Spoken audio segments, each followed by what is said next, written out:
Yeah, the ghost kid here. I think some of you watch my short when I'm seeing a trailer of the new horror movie Bambi the Reckoning. I didn't watch the movie yet, so I'm just gonna show you the recap. Have a good watching. In a thick wooded forest in England, Bambi strolls happily alongside his mother until she is shot by a hunter. Days pass, and Bambi grows up to start a family of his own. But tragedy strikes again when a pharmaceutical company's truck hits and kills Bambi's wife. Terrified, his offspring scatter into the forest to hide. The driver, showing no remorse, dumps toxic chemicals into the river and speeds away. Heartbroken from losing his family yet again, Bambi drinks from the poisoned river because of his thirst. The chemicals twist his body, mutating him into a monstrous form. Consumed by rage, he vows revenge on those responsible for his suffering. In the present day, Zana and her son Benji are on their way to meet her husband's family for Thanksgiving. At the last moment, Simon cancels, as he often does, disappointing Zana once more.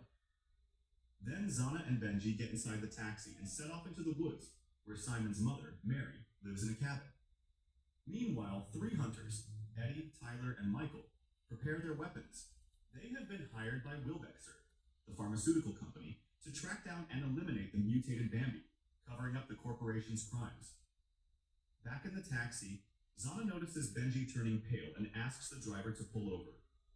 Benji, sick and saddened, asks if his father is still coming to see them.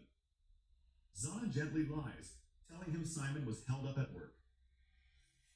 As they continue their journey, Bambi appears out of nowhere and rams the car, causing it to overturn. Snarling, he circles the wreck, stomping down with terrifying force.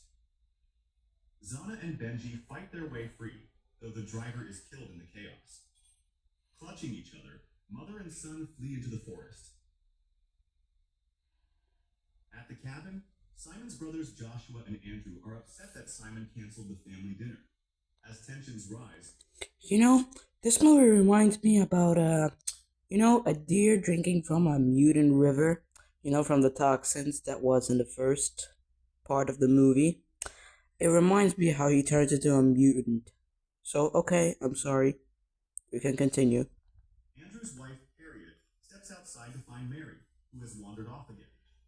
She brings Mary back inside and reminds her son, Harrison, to watch over his grandmother, who has dementia. But Harrison shrugs it off, unconcerned. Disheveled and shaken, Zana and Benji finally reach Mary's house.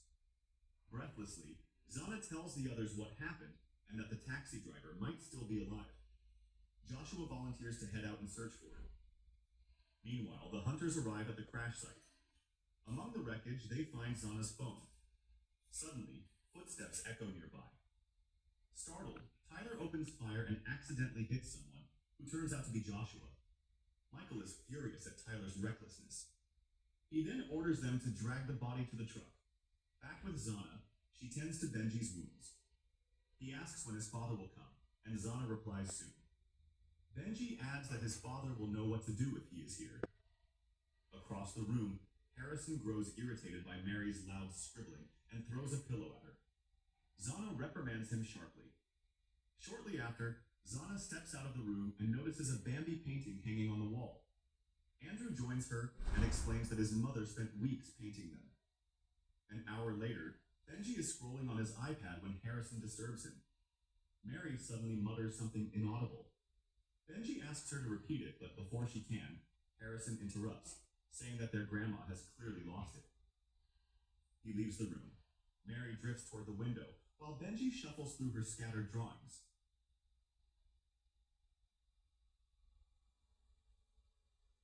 Moving closer, he looks out the window and spots. What the heck? These are drawings. It's like a deer with a human fucking face.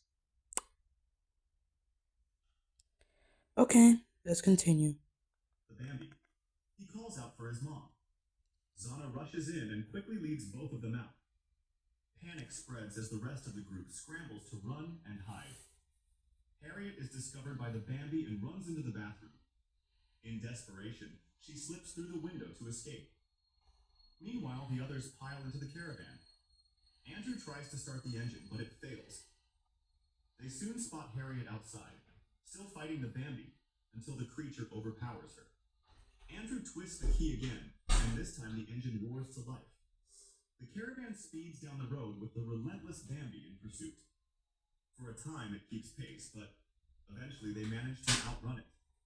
A heavy sigh of relief fills the van. At the cabin, the hunters rummage through the wreckage of the house. They find Harriet still alive, clinging to her last moments, until Michael ends her life. Back on the road, the caravan comes to a stop as a massive log blocks the path. Andrew's frustration boils over as he blames Simon for their troubles, blaming him for bringing them here simply because he could not stand a weekend alone with his kid, and now does not even bother to show up. At the back of the van, Mary calls Benji by the name Simon. He insists he is Benji and asks where Bambi is. Mary replies he is playing in the park. Then Benji spots the emergency flare and takes it. Outside, Andrew and Harrison tie the log to the van so they can drag it to the side. Zana tells Benji to wait for her signal before driving, but he hesitates. Suddenly, the Bambi appears. Zana shouts for him to drive immediately. In the chaos, Andrew's leg gets caught in the rope, and Harrison is left behind. The van speeds forward, but quickly runs out of gas. Soon after, they realize Andrew has died from his injury. Mary drifts toward the forest. Zana and Benji follow her. Meanwhile, the Bambi chooses to chase Harrison.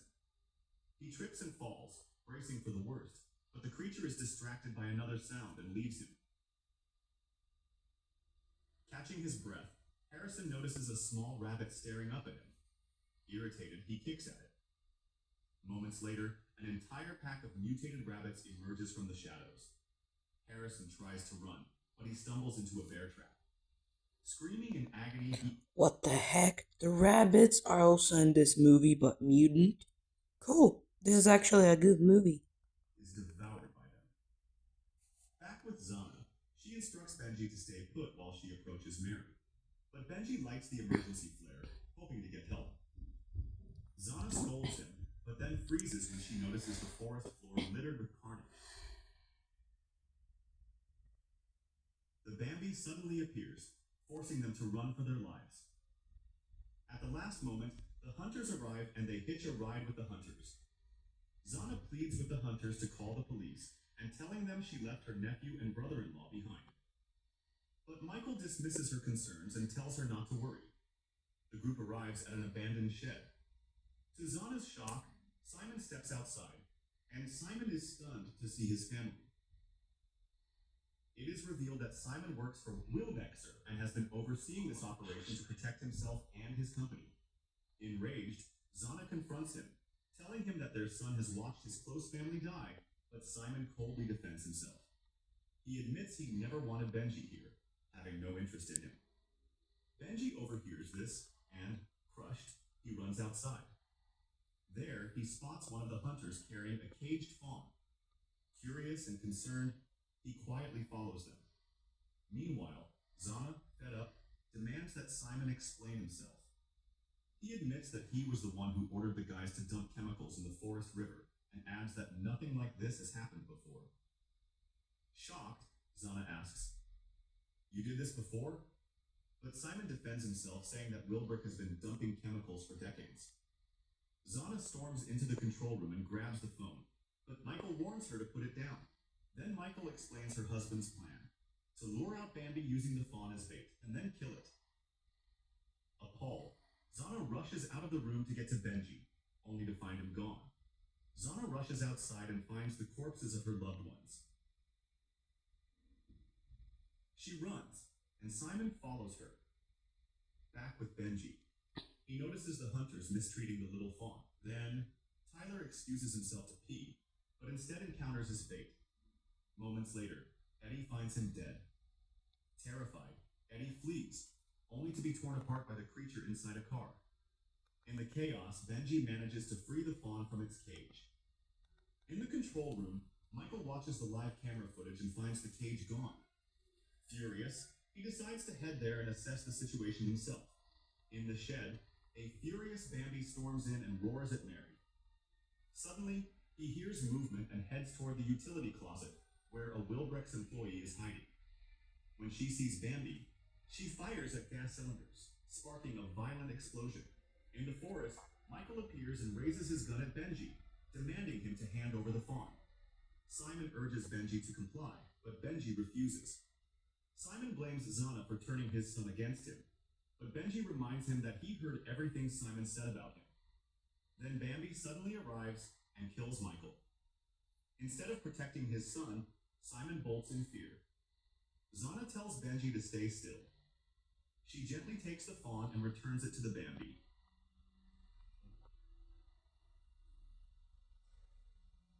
But Michael, barely alive, resurfaces and shoots the creature. Before he can finish it, Mary appears and kills him. The wounded fawn cries over the dying Bambi, desperately trying to wake it.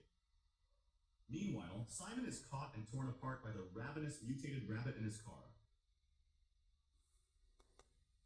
Okay, so my suggestions. The hearing is a little bad in the movie, so I suggest you to use headphones. In my opinion, the movie is really good. I suggest you to watch it. It's so good. The thing, I feel bad for Bambi. He lost his mom, his family, and sadly he died with the phone. Man, you should watch this movie. Then the coolest kid was here. Have a good day.